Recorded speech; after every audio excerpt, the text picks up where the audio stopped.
Hi my dear students, നിങ്ങളുടെ സ്വന്തം ലിബാൻ സാറാണ്. നിങ്ങൾക്ക് എല്ലാ വർഷവും നിങ്ങളുടെ ഫൈനൽ എക്സാം ആയാലും ഓണം എക്സാം ആയാലും ക്രിസ്മസ് എക്സാം ആയാലും ക്വസ്റ്റ്യൻ പേപ്പറിൽ കാണുന്ന ഒരു ക്വസ്റ്റ്യൻ ആണ് profit and loss appropriation account. It is an S I question. ഒരു എസ് ഐ ക്വസ്റ്റ്യൻ ആയിട്ട് ചോദിക്കുന്ന, നിങ്ങൾക്ക് അത്യാവശ്യം ഈസി ആയിട്ട് ചെയ്യാൻ പറ്റുന്നത്, പക്ഷെ പല കുട്ടികളും സാറേ ഇത് ചെയ്യാൻ പറ്റുന്നില്ല, ഡിഫിക്കൽട്ട് ആണെന്ന് പറയുകയും ചെയ്യുന്ന ഒരു ക്വസ്റ്റ്യൻ ആണ്. സോ ഇത് വളരെ ഈസി ആയിട്ട് സിമ്പിൾ ആയിട്ട് ഈ ഒരു ക്വസ്റ്റ്യൻ നമുക്ക് എങ്ങനെ അറ്റൻഡ് ചെയ്യാൻ നോക്കാം. സോ ബാലൻ ആൻഡ് അബ്ബ രണ്ട് പാർട്ട്നേഴ്സ് ആണ്. Balan and Abba partner sharing profits in the ratio 4:3. 4:3 ആണ് ഇവരുടെ റേഷ്യോ. ഒക്കെ ക്യാപിറ്റൽ ബാലൻസ് ഫോർ 20,000 ആൻഡ് 80,000. അപ്പൊ ബാലൻ 20,000 ബിസിനസ് ഇൻവെസ്റ്റ് ചെയ്തിട്ടുണ്ടായിരുന്നു. അബ്ബ 8,000 മാത്രമേ ഇൻവെസ്റ്റ് ചെയ്തിട്ടുള്ളൂ. Balan has a salary of 200 per month. ഒരു മന്ത് 200 റുപ്പീസ് ആർക്ക്? ബാലൻ എന്ന് പറയുന്ന പാർട്ണർക്ക് സാലറി ഉണ്ടായിരുന്നു. അതുപോലെ അബ്ബക്ക് 2,000 റുപ്പീസ് കമ്മീഷൻ ഉണ്ട്. Partners are entitle to a interest of 10%. അവർ ഇൻവെസ്റ്റ് ചെയ്ത ഫണ്ട് കണ്ടോ, ബാലൻ 20,000ഉം അബ്ബ 8,000 ഉണ്ട്. ഇതിന്റെ ഒരു 10%, അവർ എത്ര ഇൻവെസ്റ്റ് ചെയ്തോ അതിന്റെ 10% ഇവർക്ക് ഇൻട്രസ്റ്റ് കൊടുക്കുന്നുണ്ട്. Interest on drawings was 300 and 100. അപ്പൊ ഇൻട്രസ്റ്റ് ഓൺ ഡ്രോയിങ്സ് ഇവിടെ വരുന്നുണ്ട്. അപ്പൊ ഡ്രോയിങ്സ് ഇവിടെ ഇല്ലേ? ഡ്രോയിങ്സ് ഉണ്ടാവാം. ഡ്രോയിങ്സ് ഉണ്ടെങ്കിൽ മാത്രമല്ല ഇൻട്രസ്റ്റ് ഓൺ ഡ്രോയിങ്സ് വരുന്നുള്ളൂ. പക്ഷെ ഈ ഡ്രോയിങ്സ് എവിടെ നമ്മൾ കാണിക്കേണ്ട, അപ്രോപ്രിയേഷൻ കൊണ്ട് കാണിക്കേണ്ട ആവശ്യമില്ല. അതുകൊണ്ടാണ് നമുക്ക് ഇവിടെ ഡ്രോയിങ്സ് വരാതെ. ഇൻ കേസ് നിങ്ങളുടെ ക്വസ്റ്റ്യൻസിൽ രണ്ടുപേരും ഡ്രോയിങ്സ് തന്നിട്ടുണ്ടെങ്കിൽ അത് അപ്രോപ്രിയേഷൻ കാണിക്കേണ്ട, ജസ്റ്റ് നിങ്ങളെ മിസ്ലീഡ് ചെയ്യാൻ വേണ്ടി തന്നിട്ടുള്ളതാണ്. അല്ലെങ്കിൽ നിങ്ങൾ അതിന്റെ ഇൻട്രസ്റ്റ് കാണാൻ വേണ്ടി വരും. അങ്ങനത്തെ ഒരു കേസ് വരുന്നുണ്ട്. സോ ഇവിടെ ക്വസ്റ്റനിൽ interest on drawings directly question തന്നിട്ടുണ്ട്. അതുകൊണ്ട് നമ്മൾ പ്രത്യേകിച്ച് കാൽക്കുലേറ്റ് ചെയ്യേണ്ട ആവശ്യമില്ല. Profit before all adjustments amounts to 13,800. അപ്പൊ ഈ അഡ്ജസ്റ്റ്മെന്റ്സിന് മുന്നേ 13,800 ആണ് നമുക്കുള്ള profit. Prepare profit and loss appropriation account. P&L appropriation account prepare ചെയ്യണം. നിങ്ങൾക്കറിയാം, അപ്രോപ്രിയേഷൻ അക്കൗണ്ട് പ്രിപ്പയർ ചെയ്യുന്ന സമയത്ത് രണ്ട് സൈഡ് ഉണ്ടാവും. ഒന്ന് നമുക്കുള്ള ഒന്ന് ക്രെഡിറ്റ് സൈഡ്, രണ്ടാമത് ഡെബിറ്റ് സൈഡ് അല്ലേ. So credit and debit side.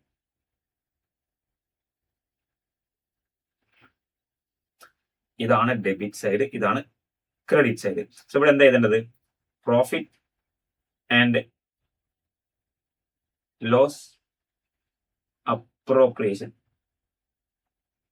Appropriation account. ഇവിടെ പർട്ടിക്കുലേഴ്സ്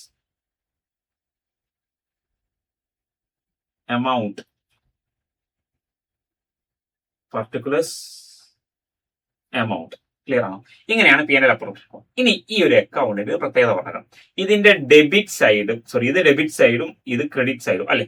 സോ ഈ ക്രെഡിറ്റ് സൈഡിൽ രണ്ട് കാര്യങ്ങൾ,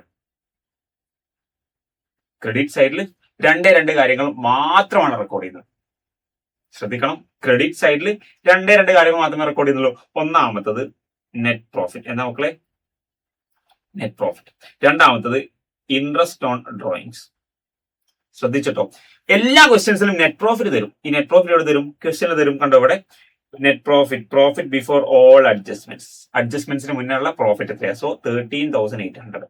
ഇതിവിടെ ഇതിന് എന്തെങ്കിലും കൺഫ്യൂഷൻ ഉണ്ടോ? നിങ്ങൾ ക്വസ്റ്റ്യനിൽ പ്രോഫിറ്റ് എന്ന് പറഞ്ഞ ഒരു എമൗണ്ട് തരും. ആ എമൗണ്ട് നെറ്റ് പ്രോഫിറ്റ് അല്ലെങ്കിൽ പ്രോഫിറ്റ് എഴുതിയാൽ മതി. ആ ഒരു എമൗണ്ട് ഇവിടെ ഇത്. രണ്ട്, ഇൻട്രസ്റ്റ് ഓൺ ഡ്രോയിങ്സ് ഉണ്ടെങ്കിൽ, ചിലപ്പോൾ ക്വസ്റ്റ്യൻ ഇൻട്രസ്റ്റ് ഓൺ ഡ്രോയിങ്സ് ഉണ്ടാവില്ല, ഉണ്ടെങ്കിൽ മാത്രം എഴുതിയാൽ മതി. സോ ഇവിടെ ഇൻട്രസ്റ്റ് ഓൺ ഡ്രോയിങ്സ് കാണിക്കുന്നുണ്ട്. 300 and 100. So interest on drawings ആർക്കാം? ബാലൻ 300, അബ്ബക്ക് 100, ടോട്ടൽ 400 കേട്ടോ. സോ ഇത് രണ്ടും കൂടി ആഡ് ചെയ്യുമ്പോൾ എത്ര കിട്ടും? 14,200, 14,200 കണ്ടോ. നോക്ക്, ഇത് രണ്ടും കൂടി ആഡ് ചെയ്യണം. സോ ഈ രണ്ട് ഐറ്റംസ് മാത്രമേ വരുള്ളൂ. ഇൻ കേസ് ഇതില്ലെങ്കിലോ ഇവിടെ 13,800 എഴുതിയാൽ മതി. സോ അങ്ങനെ നോക്കണം കേട്ടോ. ക്വസ്റ്റൻ എന്താണോ തന്നത് ആ ഡാറ്റ വെച്ചിട്ടാണ് നമ്മൾ ആൻസർ പ്രിപ്പയർ ചെയ്യേണ്ടത്. സോ ഇവിടെ ടോട്ടലി നമ്മുടെ നെറ്റ് പ്രോഫിറ്റും അതുപോലെ പാർട്ട്നേഴ്സിന്റെ കയ്യിൽ നിന്ന് കിട്ടിയ എമൗണ്ടും കൂടി ഇൻട്രസ്റ്റും കൂടി നോക്കുകയാണെങ്കിൽ 14,200 ആണ് നമ്മുടെ ബാലൻ ആൻഡ് അബ്ബക്ക് കൊടുക്കാനുള്ള പ്രോഫിറ്റ്. ഇനി അത് അവർക്ക് എങ്ങനെയാണ് ഡിസ്ട്രിബ്യൂട്ട് ചെയ്യാൻ നോക്കാം. അപ്പൊ P&L അപ്രോപ്രിയേഷൻ കൊണ്ട് എന്താ, നമ്മുടെ ബിസിനസിന്റെ പ്രോഫിറ്റ് മറ്റു പാർട്ട്നേഴ്സിന്, അഥവാ ആ ബിസിനസിലെ പാർട്ട്നേഴ്സ് ആർക്ക്, ഇപ്പൊ അബ്ബ ബാലൻ രണ്ട് പാർട്ട്നേഴ്സാണ്, ഇവർക്ക് എങ്ങനെയാണ് ഇത് ഷെയർ ചെയ്യുന്നത് നമ്മൾ ഈ ഒരു അക്കൗണ്ടിൽ കാണിക്കുന്നത്. സോ നമുക്ക് നോക്കാം. ബാലന് ഒരു മാസം 200 രൂപ വീതം സാലറി ഉണ്ട്. അഥവാ 1 മന്ത് എന്ന് പറയുമ്പോൾ 12 മന്ത്സ് ഉണ്ടാവും. 12 into 200 എത്രയാണ്? 2,400. 2,400 ആർക്ക് സാലറി ടു ആർക്ക് മാത്രം? ബാലന്റെ സാലറി 2,400 ഉണ്ട്. അതേപോലെ അബ്ബക്ക് ഒരു വർഷം 2,000 രൂപ കമ്മീഷൻ ഉണ്ട്. അപ്പൊ അത് കൊടുക്കണം. സോ കമ്മീഷൻ ആർക്ക? അബ്ബ 2,000. ഞാൻ 24,000 2,000ഉം 2,400ഉം. നോക്ക്, ഈ 14,200 ഈ 14,200 ആദ്യം നമ്മൾ എന്ത് ചെയ്തു? 2,400 ആർക്ക് കൊടുത്തു? സാലറി ആയിട്ട് ബാലന് കൊടുത്തു. അപ്പൊ ബാക്കി എത്ര ഉണ്ടാവും? 11,800 ഉണ്ടാവും. അതിന് 2,000 നമ്മൾ ആർക്ക് കൊടുത്തു? കമ്മീഷൻ ആയിട്ട് കൊടുത്തു. അപ്പൊ ബാക്കി 9,800 എത്ര 9,800 ഉണ്ടാവും. ഇനി നോക്കാം ഇനി എന്തൊക്കെയാ ഉള്ളത്. ഇൻട്രസ്റ്റ് 10% ഉണ്ട്. അഥവാ ഇതിന്റെ 10%, 20,000 10% എന്ന് പറയുമ്പോൾ 2,000, 8,000 10% എന്ന് പറയുമ്പോൾ 800. സോ അത് ഇവിടെ എഴുതണം. ഇൻട്രസ്റ്റ് ഓൺ ക്യാപിറ്റൽ ബാലന് 2,000, അബ്ബക്ക് 800, അതായത് 2,800. എത്ര മക്കളെ 2,800. അപ്പൊ ഈ 9,800 2,800 കൊണ്ട് കഴിച്ചാൽ ബാക്കി എത്ര ഉണ്ടാവും? ബാക്കി 7,000. അഥവാ ഈ 14,200 ഓരോരുത്തരുടെ സാലറി ആയിട്ട്, ഇൻട്രസ്റ്റ് ആയിട്ട്, കമ്മീഷൻ ആയിട്ട് നമ്മൾ കൊടുത്തു. അപ്പൊ നമ്മുടെ ബിസിനസിന് ഇവിടുത്തെ പ്രത്യേകത എന്താണെന്ന് അറിയോ? ഒരു ബിസിനസ്സിൽ പാർട്ട്നേഴ്സിന് സാലറി, കമ്മീഷൻ, ഇൻട്രസ്റ്റ് കൊടുക്കണമെന്നുണ്ടെങ്കിൽ പ്രോഫിറ്റ് വേണം. പ്രോഫിറ്റ് ഇല്ലാതെ ഇതൊന്നും കൊടുക്കാൻ പറ്റില്ല. അപ്പൊ ബിസിനസിന് ലോസ് ആണെങ്കിൽ ഇതൊന്നും കൊടുക്കണ്ട. ബിസിനസിന് 1,000 രൂപ ലോസാണ്. അപ്പൊ ഈ സാലറി ഉണ്ടാവില്ല, ഇൻട്രസ്റ്റും കമ്മീഷനും ഒന്നും കൊടുക്കാൻ പറ്റില്ല. അപ്പൊ ആദ്യം പ്രോഫിറ്റ് ഉണ്ടോ നോക്കണം. എന്നിട്ട് ആ പ്രോഫിറ്റ് അപ്രോപ്രിയേഷൻ അക്കൗണ്ടിലൂടെ നമ്മൾ സാലറി ആയിട്ടും ഒക്കെ കൊടുക്കാം. അപ്പൊ അതൊക്കെ കൊടുത്തതിന് ശേഷം ബാലൻസ് എത്രയുണ്ട്? 7,000. നമ്മുടെ കയ്യിൽ 7,000 രൂപ ഉണ്ട്. സോ ഇതൊക്കെ നമുക്ക് മൈനസ് ചെയ്യാൻ ജസ്റ്റ് ഇത് നിങ്ങൾ പുറത്ത് വർക്കിംഗ് കൊടുത്താൽ മതി കേട്ടോ. അഥവാ പ്രോഫിറ്റ് ആഫ്റ്റർ അഡ്ജസ്റ്റ്മെന്റ്, ഈ സാലറിന്റെ ഒക്കെ അഡ്ജസ്റ്റ്മെന്റിന് ശേഷം പ്രോഫിറ്റ് എത്ര ഉണ്ട്? ബാലൻസ് പ്രോഫിറ്റ് എത്രയാണ്? 7,000 ഉണ്ട് അല്ലെ? 7,000. ഈ പ്രോഫിറ്റ് ആർക്ക് കൊടുക്കണം? ബാലന് കൊടുക്കണം, അബ്ബ കൊടുക്കണം. എങ്ങനെയാ കൊടുക്കേണ്ടത്? അവരുടെ റേഷ്യോ എത്രയാണ്? 4:3.